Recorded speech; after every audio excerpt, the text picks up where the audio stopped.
인간은 관계를 필요로 하는 사회적 존재입니다.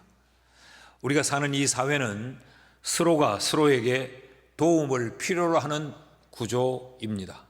그래서 사람들은 서로 간에 도움을 요청하기도 하고 도움을 받기도 하면서 살아가게 됩니다. 그런데 이 도움의 수락은 전적으로 선택적입니다. 도움을 요청한다고 해서, 도움을 요청받는다고 해서 다 수락할 수는 없는 것이죠. 어떤 것은 수락을 할 수도 있고 어떤 것은 거절할 수도 있는 것 아니겠습니까? 그런데 신앙의 세계는 어떨까? 신앙의 세계는 어떤 관계이고 어떤 구조일까? 신앙이라고 하는 것은 하나님과 인간 사이에서 일어나는 행위이지요. 그런 면에서 보면 신앙의 세계도 관계적 행위라는 점에서는 동일합니다. 하나님과 사람의 관계 속에서 일어나는 일이라고 하는 데는 동일한데, 그러나 필요라고 하는 구조의 의미로는 좀 달라요. 무슨 이야기인가 하면, 인간 편에서는 하나님께 도움을 요청하는 것은 우리의 필요 때문에 하나님께 도움을 요청하죠.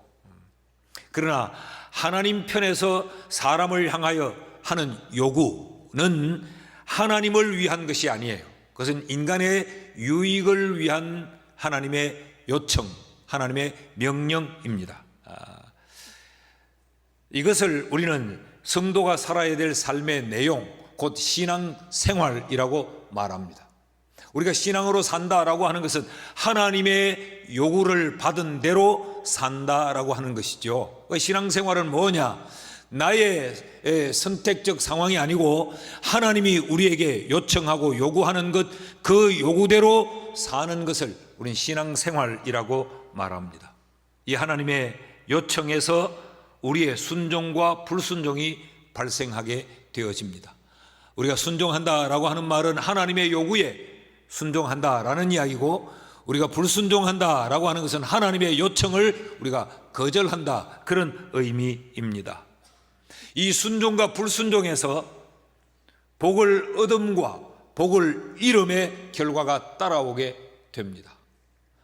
하나님의 요구, 하나님의 요청을 받아들여 순종의 삶을 살게 되면 우리는 하나님으로부터 복을 얻게 되지만, 하나님의 요청을 거절하게 될 때 우리는 그 하나님이 요구를 통하여 우리에게 주실 그 복을 우리는 잃게 되는 것이죠. 성경은 하나님의 그 요구하심에 대해 인간이 순종했고 불순종한 것에 대한 기록이 성경의 내용입니다. 아울러 동시에 순종 여부에 따라 복을 얻은 사람들의 이야기와 불순종으로 말미암아 복을 잃은 사람들의 이야기가 성경의 내용이기도 한 것입니다. 우리는 오늘 이런 의미에서의 한 사건을 살펴보려고 합니다. 우리가 한 해를 시작하면서 신년 말씀 축제로부터 시작한 이 출애굽기의 말씀이 우리가 주일마다 계속 이어지고 있는데, 근래에 들어와서는 우리가 이 모세라고 하는 인물을 중심으로 해서 말씀을 계속 살피고 있지 않습니까? 하나님은 모세에게 한 가지를 요청하시지요. 하나님의 요구는 애굽으로 다시 돌아가라라는 것입니다. 그런데 모세는 하나님의 요청, 하나님의 요구를 거절합니다. 모세가 하나님의 요청을 거절하는 데는 나름대로의 사연이 담겨 있습니다. 모세에게 있어서 애굽은 기억하기 싫은 과거입니다. 모세는 애굽은 기억하기도 싫어요. 왜냐하면 그 애굽에서 겪은 모세의 상처가 있고 모세의 아픔이 있기 때문에 그렇습니다. 모세는 애굽에서 2인자로 살았지요. 시간이 지나게 되면 그 당시 최고의 이 강국 애굽의 왕이 될 수 있었습니다. 그런데 그의 지금 현재는 어떤가? 그 모든 것들을 한순간에 잃어버리고 광야에서 지명수배를 받고 있는 살인자로 살고 있습니다. 그래서 모세는 광야의 목부로 지금 살아가고 있지요. 그러니까 모세는 그 애굽을 기억하기 싫은 겁니다. 모세에게 애굽은 큰 상처요 아픔인 것입니다. 그런데 그런 모세에게 하나님은 다시 애굽으로 가라고 말씀을 해요. 그래서 모세가 가기 싫다고 말을 합니다. 그러니까 가기 싫다는 그 모세를 하나님은 거듭 그를 설득하고 타일러 애굽으로 가라고 말씀을 하세요. 그 내용이 출애굽기 3장과 4장의 내용입니다. 여기서 우리는 이런 질문 하나를 끌어올려 봐야 됩니다. 하나님은 왜 그렇게 가기 싫다고 하는 모세를, 왜 하나님은 그렇게 가라고 그에게 등을 떠밀고 계시는가? 가기 싫다면 그만이지, 안 가겠다면 다른 사람을 찾든지 하지, 왜 그 모세를 계속 설득하고 타이르고 네가 가야 돼라고 말씀을 하시는가? 두 가지 모세의 책임 때문에 그래요. 그 한 가지의 책임은 모세의 개인적 책임입니다. 왜 모세가 가야 되는가? 모세가 모세이기 때문입니다. 무슨 말인가 하면 2장 10절에 보면 바로의 공주가 모세의 이름을 지은 그 내용을 설명하고 있죠. 그 아기 모세가 자라매 바로의 딸에게로 데려가니 바로의 딸 그가 그의 아들이 모세가 그의 아들이 되니라. 그가 그의 이름을 모세라 하여 이르되 이는 내가 그를 물에서 건져내었음이라 하였더라. 모세라는 말은 물에서 건져내어진 자, 구원받은 자, 그런 말이에요. 죽음에서 살림을 얻은 자, 이게 모세예요. 모세는 이스라엘 백성들 가운데 태어나는 장자가 다 죽음으로 내몰리는 그 현장에서 모세는 먼저 건짐을 받은 자이기 때문에 그는 또 다른 그 민족을 건져야 할 개인적인 책임이 있는 것이죠. 이런 건짐의 은혜를 입은 모세였기 때문에 모세는 그 민족을 건져내야 될 책임이 개인적으로 있었습니다. 그럴 뿐만 아니라 또 하나의 책임은 민족적인 책임입니다. 모세가 이스라엘 민족이었기 때문에 애굽에서 고통받는 그 민족을 외면할 수 없었습니다. 그래서 하나님은 모세를 애굽으로 가라고 말씀하고 계시는 겁니다. 그런데 모세는 끊임없이 변명하자 하나님은 계속되는 모세의 변명에 분노하십니다. 4장 14절 상반절 말씀을 보면 여호와께서 모세를 향하여 노하여 이르시되, 그 말은 반드시 모세 네가 가야 된다라는 이야기죠. 자, 이점에서 우리가 한번 생각해 봅시다. 하나님의 명령이 너무 잔인하지 않습니까? 모세는 그런 상처가 있고 모세는 그런 아픔이 있고 모세는 다시 애굽으로 갈 수 없는 그런 상황인데 하나님은 왜 자꾸 모세를 애굽으로 가라고 등을 떠미는가? 이게 우리가 받아들이기 어려운 하나님의 요청입니다. 그런데 이 하나님의 이해할 수 없는 듯한 이 하나님의 명령에는 단순히 명령으로 그치지 않고 모세를 순종하게 만들어 그 모세에게 부어주려고 하는 하나님의 특별한 은혜가 담겨져 있습니다. 그 이 은혜, 이 축복은 하나님의 말씀에 순종할 때만 경험되고 누려지는 특별한 은혜고 특별한 축복이에요. 여러분, 성경 속에 등장하는 모든 축복받은 사람들은 하나의 공통점이 뭐냐? 하나님의 요청에 순종으로 헌신한 사람들이에요. 그럼 이 하나님의 요구하심 속에, 하나님이 모세에게 요청하는 이 순종 속에 담겨진 하나님의 특별한 그 은혜는 뭔가? 오늘 이 내용을 좀 살펴봅시다. 그 첫째는 길을 만드시는 하나님의 은혜가 하나님의 요청에 순종하는 사람에게 경험되어질 은혜입니다. 제가 지난주에 찬양했는데 이번 주에 찬양을 한 번 더 하라는 이유가 크게 있어요. 우리가 같이 막 찬양을 해서 여러분은 그저 영어 발음 외워가지고 막 한다고 정신이 없어서 그런데 우리가 주경배해 하니까 주경배하는 것이 그냥 목적처럼 드러나 있는데 주 경배해야 될 이유가 길을 만드시는 하나님이기 때문에 그를 경배하자라는 거지요.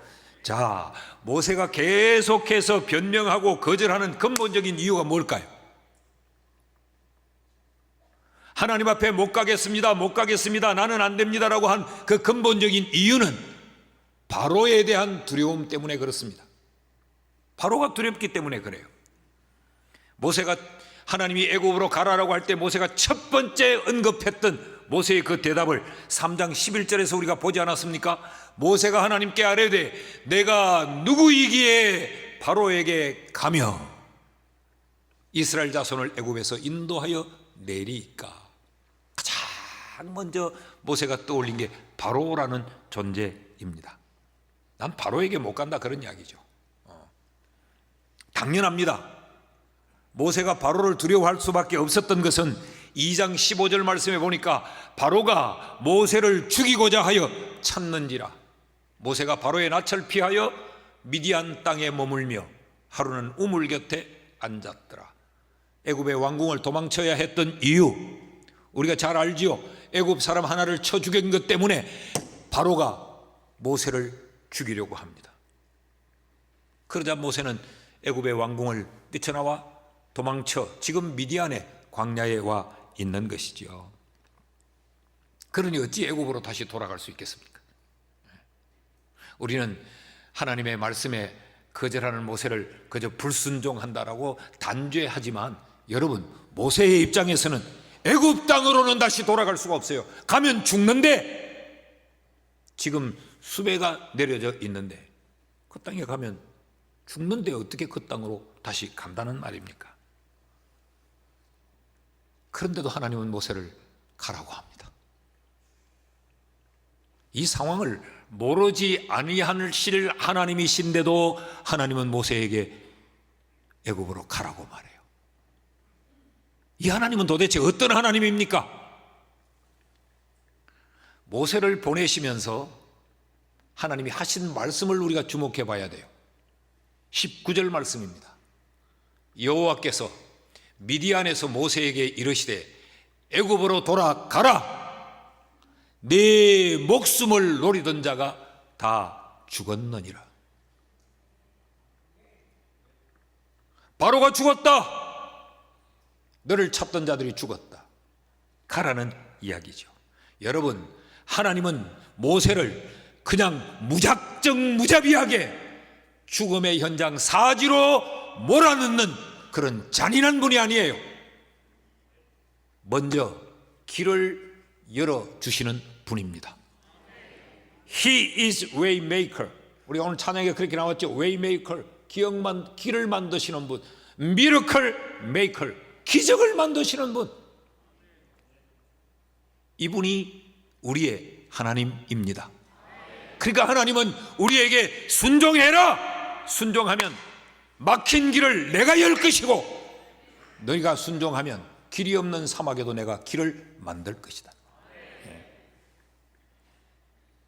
그래서 하나님은 모세에게 애굽으로 가라고 말씀해요. 자, 그런데 문제가 뭐냐? 모세가 이 사실을 모른다는 겁니다. 우리 앞서 길을 만드시는 하나님이 계신다는 걸 우리가 모른다는 거죠. 우리가 믿는 하나님이 우리 앞서서 길을 만드시고 우리 앞서 기적을 만드시는 하나님이라는 사실을 모세가 모르듯이 우리가 모른다는 것입니다. 아니, 안 믿는다는 거죠.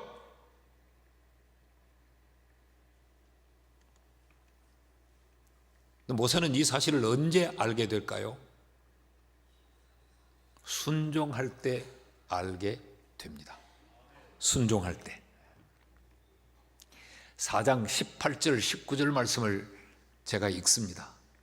모세가 그의 장인 이드로에게로 돌아가서 그에게 이르되 내가 애굽에 있는 내 형제들에게로 돌아가서 그들이 아직 살아 있는지 알아보려 하오니 나로 가게 하소서.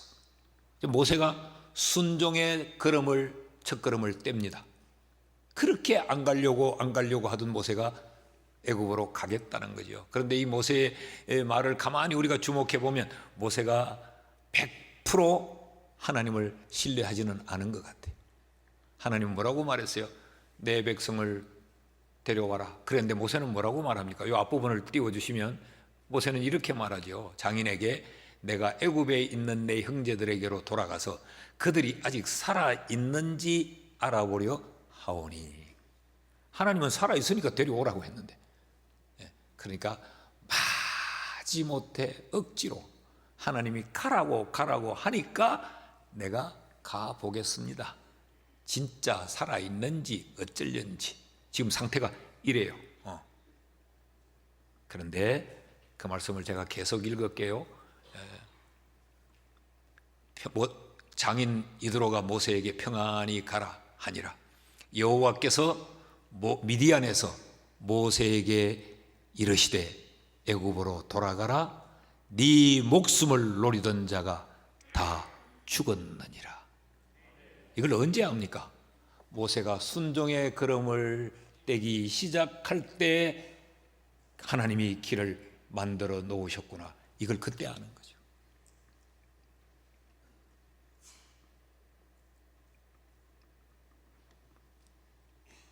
그래서 성경은 순종이 신앙이라고 가르칩니다. 우리는 어째요? 길을 열어줘요. 그럼 나 가지. 하나님 길을 열어주면 하나님 나 믿지. 여러분, 그 길을 열어놓고 가라는 건 그건 믿음이 아니에요. 그건 당연한 거지. 길 열렸는데 아무나 가지. 그건 순종이 아니에요.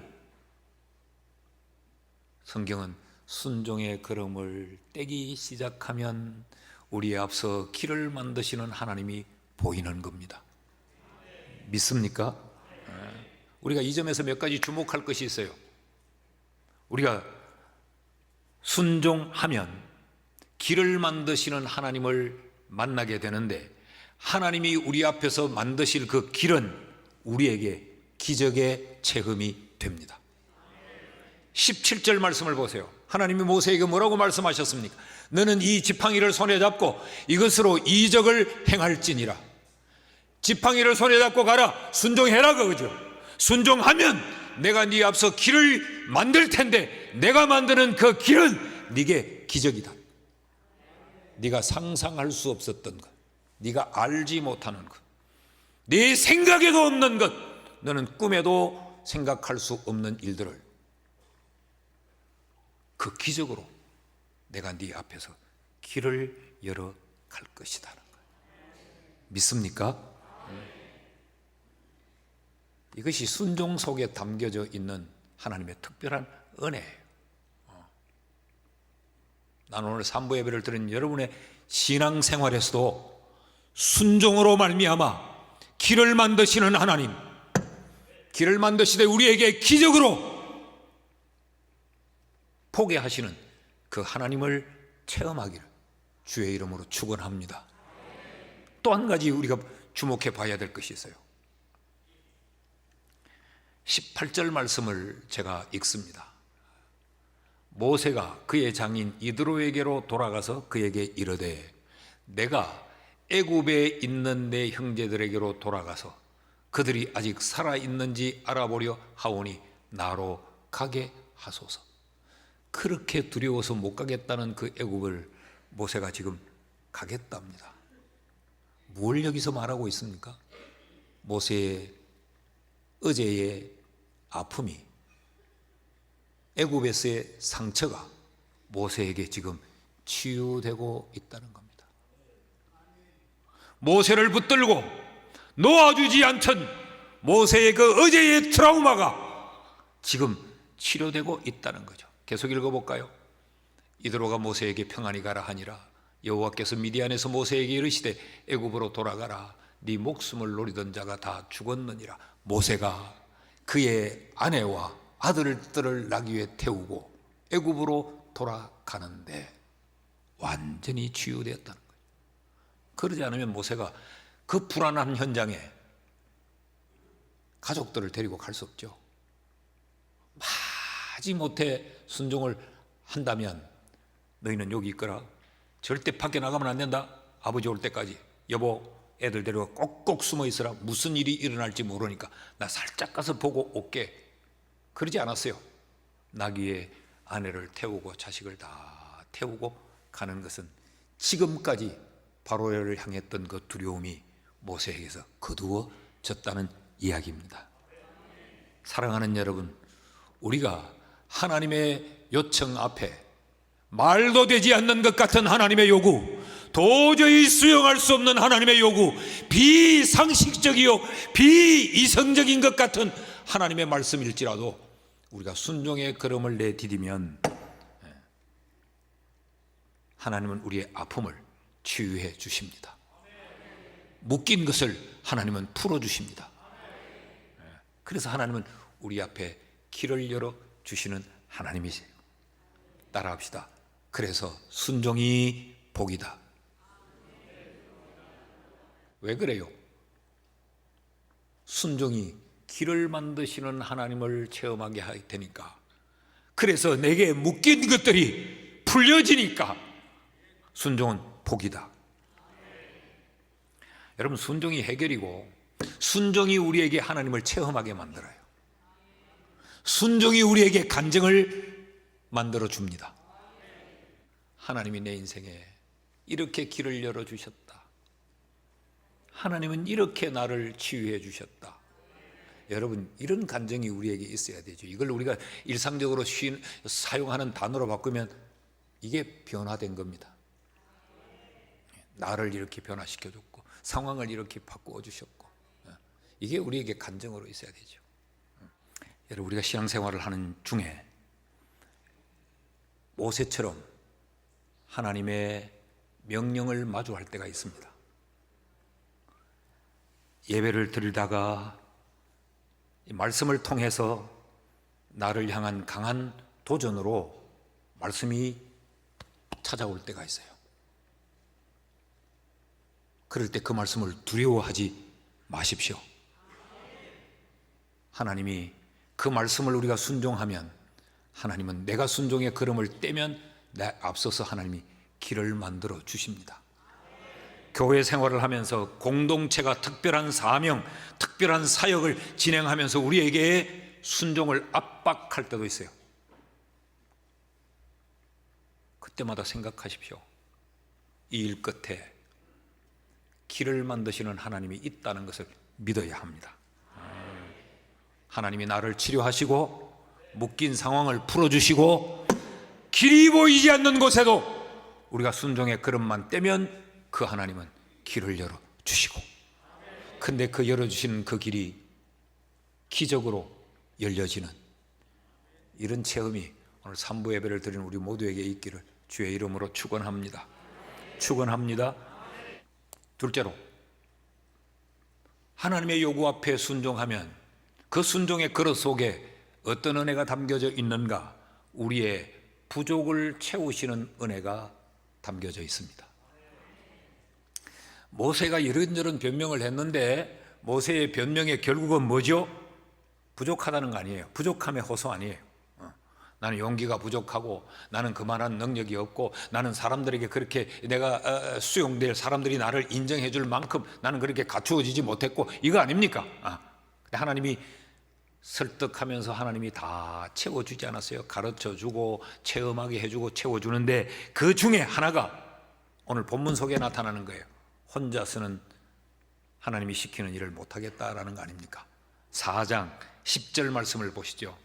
모세가 여호와께 아뢰되 오 주여.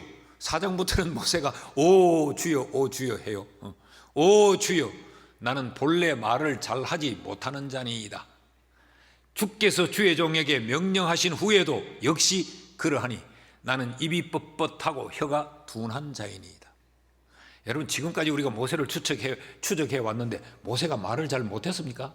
얼마나 뺀질뺀질하게 말을 잘했습니까? 요 변명 찾고 요 말 갖다 내고 요 이유 언급하면서 뺀질이가 모세 아니었어요. 하다가 못 빠져나가게 있으니까 난 말 잘 못합니다. 이게 모세입니다. 그 10절 다음 11절 보십시오. 하나님의 대답입니다. 여호와께서 그에게 이르시되 누가 사람의 입을 지었느냐? 누가 말 못하는 자나 못 듣는 자나 눈 밝은 자나 맹인이 되게 하였느냐? 나 여호와가 아니냐? 내가 창조자다. 그런 이야기죠. 그러면서 그 다음 12절, 이제 가라. 내가 네 입과 함께 있어서 할 말을 가르치리라.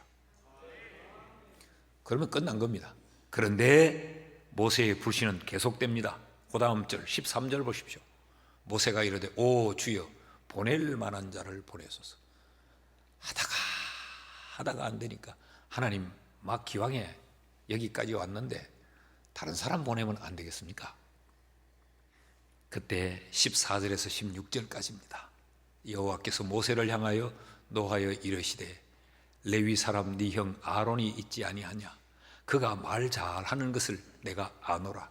그가 너를 만나러 나오나니 그가 너를 볼 때에 그의 마음에 기쁨이 있을 것이라. 너는 그에게 말하고 그의 입에 할 말을 줘라. 내가 네 입과 그의 입에 함께 있어서 너희들이 행할 일을 가르치리라. 그가 너를 대신하여 백성에게 말할 것이니 그는 네 입을 대신할 것이요 너는 그에게 하나님같이 되리라. 걱정하지 말고 가라는 이야기입니다. 내가 다 알아서 해주고 내가 사람 다 붙여줄 테니까 그냥 너는 가면 된다, 그 말이죠. 하나님은 모세가 말을 못한다고 하니까 그에게 말 잘하는 사람을 붙여줘서 그걸 채워주는. 그런데 이 모세에게 사람을 붙여주시는 이 장면을 한번 보십시오. 27절입니다. 여호와께서 아론에게 이르시되, 아론에게 지금 말을 하는 거예요. 광야에 가서 모세를 맞으라. 여러분, 모세가 아론을 찾아다니지 않았어요. 하나님이 아론을 모세에게로 보냅니다. 광야에 있는 그 모세에게. 그리고 그가 가서 하나님의 산에서 모세를 만나 그에게 입맞추니, 하나님이 아론에게 말하여 아론이 모세를 찾아가게 만들고 그 아론이 모세를 환영하게끔 만들어요. 이 얼마나 치밀한 하나님의 일하심입니까? 이것이 어디에서 이루어졌다고요? 애굽에 입국하기 이전에 하나님은 모세가 부족하다는 것을 다 채워주고 계십니다. 애굽으로 들어가기 이전에. 그러니까 순종만 하면 되는 거예요. 순종만 하면 하나님은 다 알아서 무엇이 내게 부족한지를 하나님은 다 채워주신다는 이야기죠. 이것이 하나님의 명령 속에 담겨진 하나님의 의도하시며 우리가 순종할 때 그 순종 속에 하나님이 담아놓은 하나님의 특별한 은혜입니다. 여러분, 우리가 순종하기만 하면 하나님은 건강이 부족하면 건강을 채워주시고, 물질이 부족하면 물질을 채워주시고, 우리의 재능이 부족하면 그 재능도 채워주십니다. 이 하나님이 우리가 믿는 하나님이라면 우리가 이 하나님을 체험하며 살아야 하지 않겠습니까? 아브라함에게 이삭을 요구했던 하나님을 기억하십니까? 특별한 명령이지요. 100세에 얻었던 그 아들 이삭을 하나님은 번제물로 바치라고 합니다. 이게 가능한 이야기입니까? 이게 상식적입니까? 이게 이성적입니까? 그런데 모세는 변명하거나 거절하지 않고 모세는 순종합니다. 그 모세가 순종의 길을 갈 때 모세가 체험한 것은 하나님이 미리 준비하시는 것을 체험합니다. 창세기 22장의 이야기죠. 10절에서 14절까지 말씀을 제가 읽어봅니다. 손을 내밀어 칼을 잡고 아브라함이 그 아들을 잡으려 하니, 이 말은 무슨 이야기입니까? 모세가 순종했다는 겁니다. 받아들일 수 없고 우리말로 택도 안 되는 하나님의 요구였지만 모세가 순종하려고 했다는 이야기죠. 그랬더니 여호와의 사자가 하늘에서부터 그를 불러 이르시되 아브라함아 아브라함아 하시는지라. 아브라함을 연거푸 2번을 부르고 있죠. 하나님이 급했던 겁니다. 아브라함 손에 잡은 그 칼로 아브라함을 잡을까 봐 멈추라는 이야기죠. 아브라함이 이르되 내가 여기 있나이다 하매 사자가 이르되 그 아이에게 네 손을 대지 말라.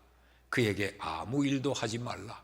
네가 네 아들 네 독자까지도 내게 아끼지 아니하였으니 내가 이제야 네가 하나님을 경외하는 줄을 아노라.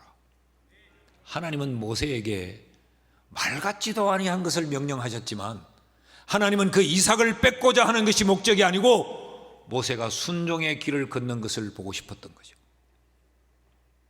내가 이제야 네가 하나님을 경외하는 줄을 아노라. 아브라함이 눈을 들어 살펴본 적, 요 사이에 우리가 뭘 하나 집어넣으면 좋겠어요. 내가 이제야 네가 하나님을 경외하는 줄을 아노라. 아브라함아, 눈을 들어 뒤를 보라. 아브라함이 눈을 들어 살펴본 적, 한 숫 양이 뒤에 있는데 뿔이 수풀에 걸려 있는지라. 아브라함이 가서 그 수양을 가져다가 아들을 대신하여 번제로 드렸더라. 그래서 아브라함이 그 땅 이름을 여호와 이레라 하였으므로 오늘날까지 사람들이 이르기를 여호와의 산에서 준비되리라 하더라. 여호와 이레라고 하는 말은 준비하시는 여호와라는 말이에요. 그런데 하나님의 이 준비하심이 어디에 있다고 말합니까? 여호와의 산에서 준비되리라. 이 말은 순종의 그릇 속에 우리의 부족을 채우시는, 나를 위해 준비하신 그것을 하나님은 거기 담아 두신다는 거죠. 만일에 아브라함이 그날 모리아산으로 올라가지 않았더라면, 만일 그 하나님의 요구를 듣고 아브라함이 순종의 길을 가지 않았더라면 아브라함은 일생 동안 준비하시는 하나님을 모르고 살았을 거예요. 그는 하나님이 자신을 위해 준비하시고 자기의 부족을 채운다는 걸 알지 못하고 살았을 거예요. 그렇다면 그 아브라함의 삶은 쉽게 바꾸면 교회는 줄불나게 다니고 교회에서 이 직분 저 직분도 가지고 이 일 저 일도 교회에서 교회 생활은 했지만 나를 위해 준비해 주시는 하나님, 나를 위해 준비하신 그 하나님의 준비하심을 그는 맛도 못 보고 알지도 모르고 그냥 교회만 꾸역꾸역 다니다가 그 인생을 마쳐버린 겁니다. 아브라함이 순종의 길을 걸었더니 그 여호와의 산에서, 순종의 산에서 하나님이 수양을 다 준비해 놨어요. 믿습니까? 그리고 이어지는 말씀을 보십시오. 15절에서 18절을 보면 여호와의 사자가 하늘에서부터 두 번째 아브라함을 불러 이르시되 여호와께서 이르시기를 내가 나를 가리켜 맹세하노니 네가 이같이 행하여 네 아들 네 독자라도 아끼지 아니하였은즉, 그 말은 순종했기 때문에 내가 네게 큰 복을 주고, 아멘입니까? 내 씨가 크게 번성하여 하늘의 별과 같고 바닷가의 모래와 같게 하리니 내 씨가 그 대적의 성문을 차지하리라. 또 내 씨로 말미암아 천하 만민이 복을 받으리니 이는 네가 나의 말을 순종하였음이니라 하셨다 하니라. 이게 순종 속에 담겨져 있는 하나님의 특별한 복이에요. 여러분, 여기 반복되는 이 표현, 반복되는 단어 하나가 있어요. 씨라는 단어입니다. 씨. 여러분, 우리가 네 씨로 말미암아 복을 받을 것이다. 그 씨가 뭐예요? 이삭이죠. 이삭은 아브라함에게 뭐예요? 순종입니다. 순종이 복을 불러옵니다. 그 순종으로 말미암아 자식 하나 없어서 그렇게 헐떡거렸던 그 아브라함에게 하나님이 큰 민족을 이루겠다고 말하고, 그 순종으로 말미암아 그 자식이 복의 근원이 되겠다고 이야기하잖아요. 그러니까 순종은 복이지. 여러분, 순종으로 우리의 부족을 채우시는 하나님을 날마다 경험하며 그 하나님이 채우심을 누리며 사는 우리가 되기를 축복합니다. 셋째로, 순종 속에 담겨진 또 하나의 은혜는 우리로 하여금 영광을 얻게 하시는 은혜입니다. 모세는 하나님이 계속 설득을 하니까 뭐라고 이야기합니까? 그래, 하나님 좋습니다. 내가 하나님의 명령을 다 내가 따르지요. 내가 순종하죠. 그런데 현실이 거부할걸요? 라고 말을 해요. 나는 순종하겠지만 이스라엘 백성들이 나를 받아들이지 않을걸요? 라고 말해요. 참 말이 많고 이런데 지가 말을 못한답니다. 내 이 천국 가면 모세 붙들고 물어볼 거예요. 멱살을 검어지고, 네가 진짜 말 못하나 한번 물어보고 싶어요. 4장 1절 말씀을 보십시오. 4장은 이렇게 시작했어요. 모세가 대답하여 이르되 그러나 그들이 나를 믿지 아니하며 내 말을 듣지 아니하고 이르기를 여호와께서 네게 나타나지 아니하셨다 하리이다. 동족들이 나를 받아들여주지 않을 겁니다. 그 이야기죠. 이렇게 시작한 이 4장의 끝자락에 30절과 31절을 봅니다. 아론이 여호와께서 모세에게 이르신 모든 말씀을 전하고 그 백성 앞에서 이적을 행하니 백성이 믿으며 여호와께서 이스라엘 자손을 찾으시고 그들의 고난을 살피셨다 함을 듣고 머리 숙여 경배하였더라. 여러분, 모세가 받아들여졌습니까? 안 받아들여졌습니까? 받아들여졌죠. 이스라엘 백성들이 받아들이지 않고 불신할 것이라고 했는데 그들이 모세를 그들의 지도자로 지금 인정하고 있습니다. 그들이 머리 숙여 경배했다, 이 말은 하나님을 향하여 경배했다는 말이에요. 그러나 이 하나님을 향한 이 경배이지만 이것은 모세에게는 영광이었어요. 모세가 인정받고 모세가 지금 받아들여지고 모세의 말이 사실이었다는 것을 이들이 지금 고백하고 있는 거니까.